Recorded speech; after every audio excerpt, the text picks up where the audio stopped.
अंबाला से रक्षा मंत्रालय ने कैंटोनमेंट हाउस किया भंग। कैंटोनमेंट बोर्ड में चुनाव का रास्ता हुआ साफ। 1 साल बढ़ाया गया था बोर्ड का कार्यकाल।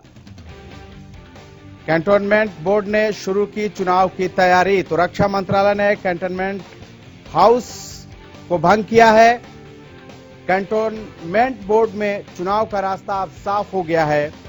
1 साल बढ़ाया गया था बोर्ड का कार्यकाल, लेकिन अब उसे रक्षा मंत्रालय ने भंग कर दिया है। कैंटोनमेंट हाउस को भंग किया गया है और अब यहां चुनाव के लिए जो रास्ता है वो साफ होता दिखाई दे रहा है। कैंटोनमेंट बोर्ड ने चुनाव की प्रक्रिया भी, तैयारी भी शुरू कर दी है। तो बड़ी खबर जिससे आपको रूबरू करा रहे हैं, रक्षा मंत्रालय ने कैंटोनमेंट हाउस भंग किया। कैंटोनमेंट बोर्ड में चुनाव का रास्ता अब साफ हो गया है। 1 साल बढ़ाया गया था बोर्ड का कार्यकाल। कैंटोनमेंट बोर्ड ने अब चुनाव की तैयारी शुरू कर दी है।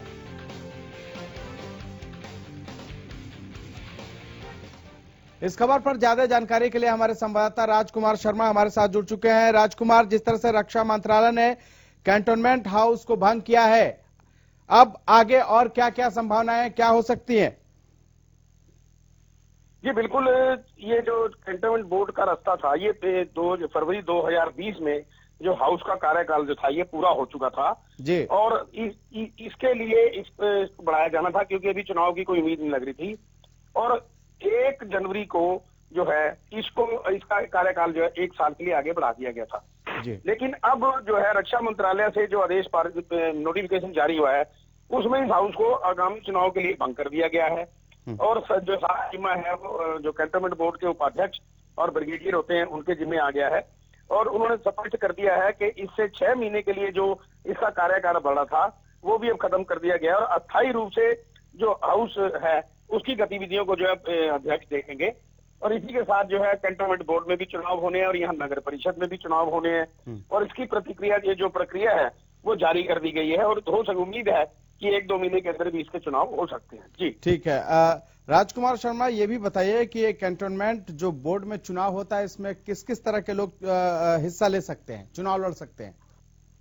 जी बिल्कुल, इसमें कम से कम क्वालिफिकेशन जो है 10वीं पास रखी गई है और सभी विभिन्न पार्टियों के। और इसके अलावा अगर कोई पार्टी के अलग होकर निर्दलीय रूप से चाहे तो वो भी चुनाव लड़ सकता है और यही प्रक्रिया रहती है। और यहाँ जो है वो 7 जो है वो वार्ड हैं कैंटोनमेंट बोर्ड में और 7 वार्डों में इसके चुनाव होते हैं और इसका जो है इसी में से एक उपाध्यक्ष चुना जाता है और इसका जो अध्यक्ष है वो आर्मी का, रक्षा मंत्रालय का जो है ब्रिगेडियर है वो इसका अध्यक्ष होता है। और इसमें एक सीईओ होता है जो डिफेंस एक्सपर्ट होते हैं, उनको ही इसका सीईओ बनाया जाता है। जी ठीक है राजकुमार शर्मा, आप हमारे साथ बने रहिए।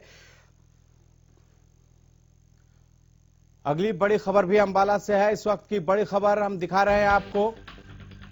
बिजली बिल के ऑनलाइन भुगतान पर 7 फरवरी तक रोक। बड़ी खबर अंबाला से। मुख्यालय में सॉफ्टवेयर अपडेट के चलते लिया फैसला।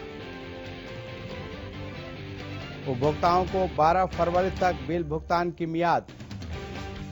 तो बड़ी खबर, बिजली बिल के ऑनलाइन भुगतान पर 7 फरवरी तक रोक लगी है। मुख्यालय में सॉफ्टवेयर अपडेट के चलते फैसला लिया गया है। राजकुमार शर्मा लगातार हमारे साथ बने हुए हैं। राजकुमार शर्मा, जिस तरह से सॉफ्टवेयर अपडेट के लिए कहा गया है कि 7 फरवरी तक जो ऑनलाइन भुगतान है उस पर रोक रहेगी, लेकिन क्या इससे उपभोक्ताओं की परेशानी नहीं बढ़ेगी? जी बिल्कुल खालिद, बिल्कुल इससे उपभोक्ताओं की जो परेशानी तो बढ़ेगी, लेकिन साथ में सबसे अहम बात यह है कि जो ऑनलाइन से लेकर ऑफलाइन तक बिल भुगतान से लेकर जो अन्य कनेक्शन के लिए अप्लाई करना है और जो एसडीओ की शिकायत रजिस्टर्ड है, बिल अमाउंट है, इसको देखना है, ये सब चीजें जो हैं तब तक नहीं अब की जा सकती जब तक इस बिल को, ये सॉफ्टवेयर को अपलोड नहीं किया जा सकता, अपडेट किया जा सकता। और क्योंकि बिजली बोर्ड का मुख्यालय जो है वो पंचकूला 6 सेक्टर में स्थित है और अंबाला के एक्सीएन ने इस बात की जानकारी देते हुए बताया है कि जनता को कुछ देर के लिए थोड़ा प्रभावित तो उनका कामकाज होगा, लेकिन इस जो अपडेट होने से काफी उनको सुविधाएं भी मिलेंगी। और 7 फरवरी तक के लिए इसको जो है बंद किया गया है।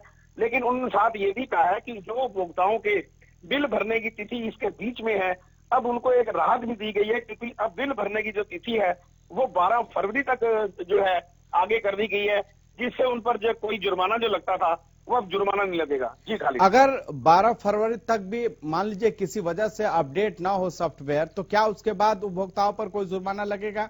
क्योंकि ये जो मियाद अब तो बढ़ गई है, 12 फरवरी तक कर दिया गया है बिल भुगतान का, लेकिन सॉफ्टवेयर अपडेट का मामला है। आप बता रहे हैं कि पंचकूला से ये पूरा लिंक है मामला। अगर किसी तरह से अगर देरी होती है तो क्या इसका जुर्माना उपभोक्ताओं को भुगतना होगा? नहीं, अगर ये वैसे तो 7 तारीख जो दी गई है, 7 दिन दिए गए हैं।